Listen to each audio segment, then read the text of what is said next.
remove it from your heart, from your mind, from your consciousness or subconsciousness that somebody is afflicting you. No human being can afflict you. And then the Bible also told me that God will not willingly, it is not in God's nature to willingly bring affliction or bring grief or bring suffering to his children.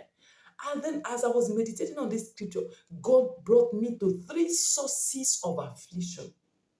So if you're passing through any form of grief in your life, any form of suffering in your life, any form of affliction in your life, the affliction could be coming from any of these sources. Welcome back, wonderfully and fearfully made people of God.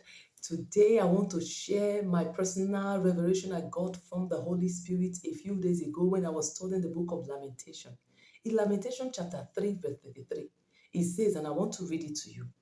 It says, for he there is God, for he does not willingly bring affliction or grief to anyone.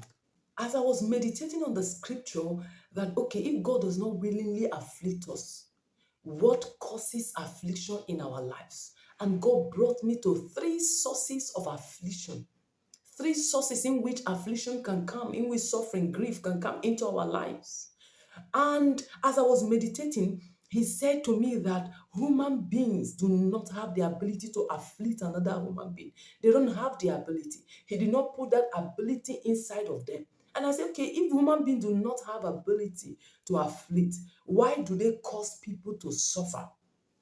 And then the Lord brought to my attention the book of Matthew chapter 16 verse 21 when he was talking about his suffering, about his death, about his resurrection to his disciples. And then Peter said, oh Lord, far be it from you that you are going to suffer, that you are going to die. And then Jesus Christ told the devil inside Peter, he said, I rebuke you, Satan. I rebuke you, devil. He did not say, I rebuke you, Peter. Because he knew that it was not Peter that was saying that at that particular time, that something else has possessed Peter. Because see, Peter did not know the will of the Father. This is the reason I've come. I came to save. I came that I die so that I will save my people. So what are you talking about, Peter? And he rebuked the devil. So you see that human beings cannot afflict in any form. They do not have the ability to afflict you. But the Lord began to show me 3 ways. Now, this word that the Lord showed me, I wrote it to an extent I did not continue writing it. And then I was praying one day, and the Lord told me to go back and finish the writing. That I have not finished the writing. And I knew that this is important. So wherever you are, this word, take it seriously. Because I know that the Lord will be using it to deliver us, to save us, to bless us. Number one thing that the Lord brought to my attention is a family line, our family bloodline. The Lord is called it ancestral line.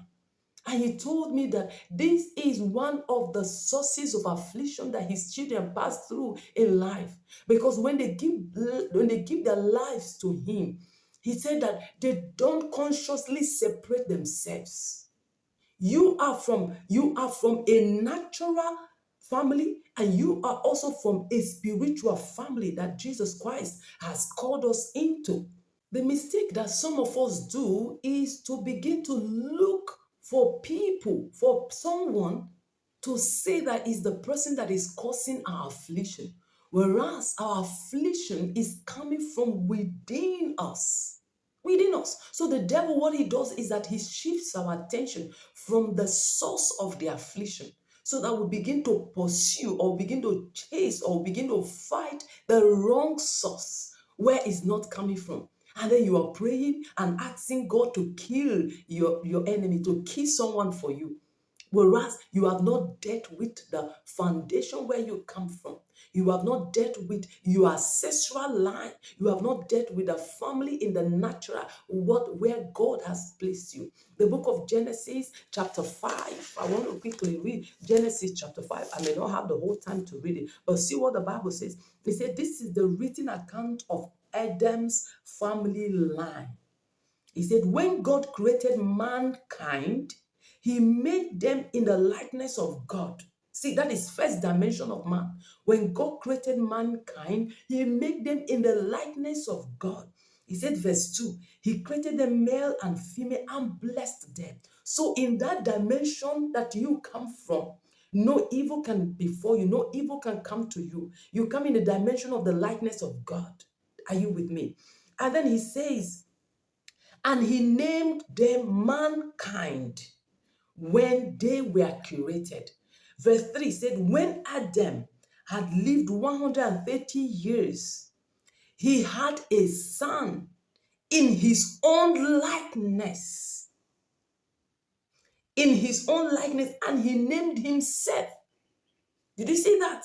When God created man, he created man in his own likeness. That's the first dimension of man.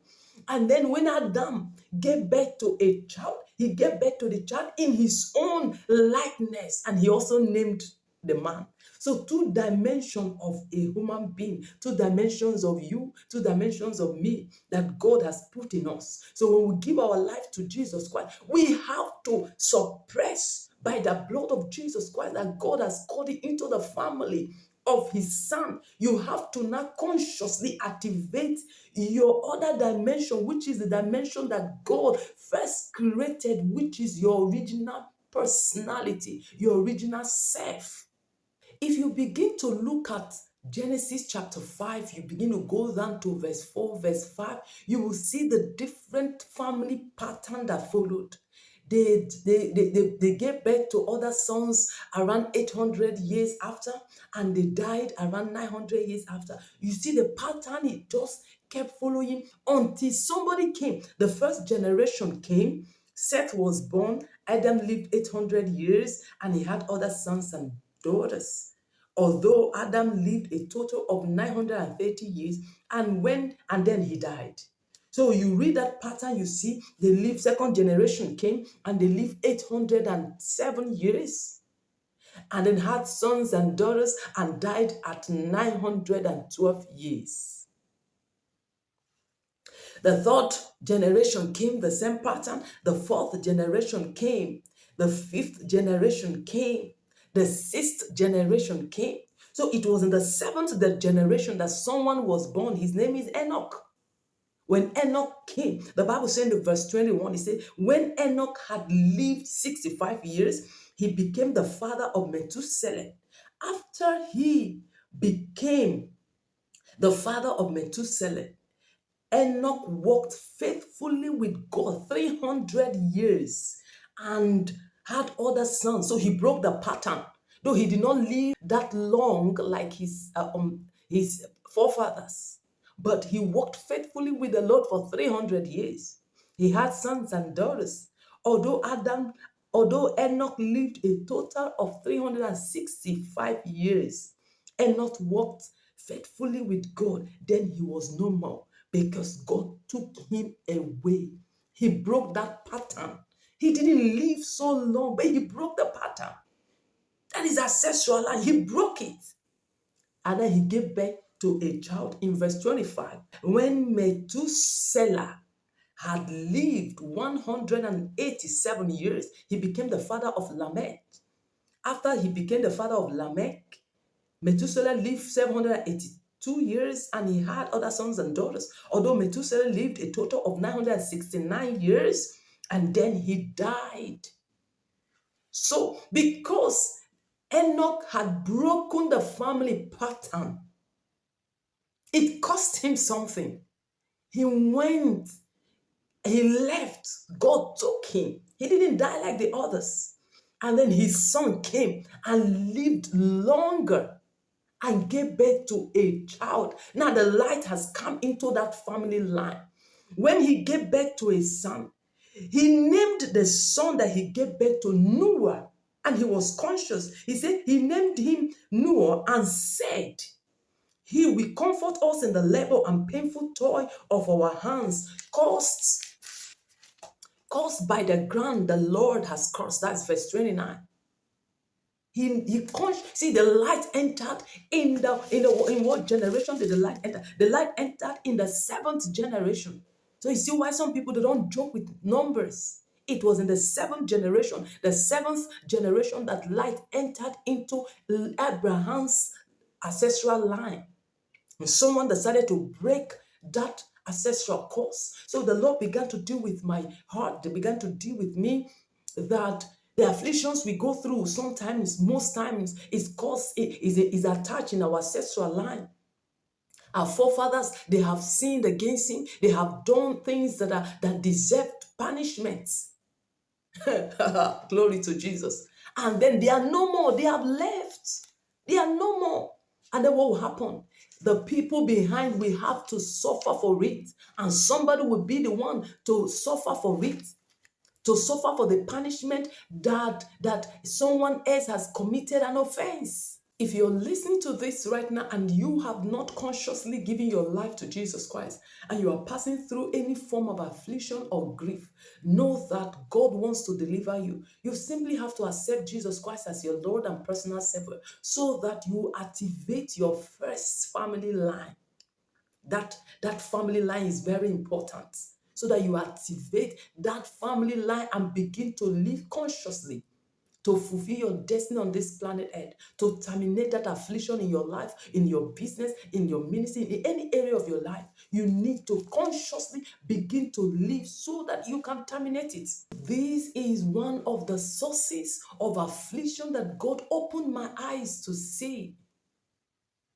And then in our next video, we are going to look at the second entry source of affliction that people experience, that people go through.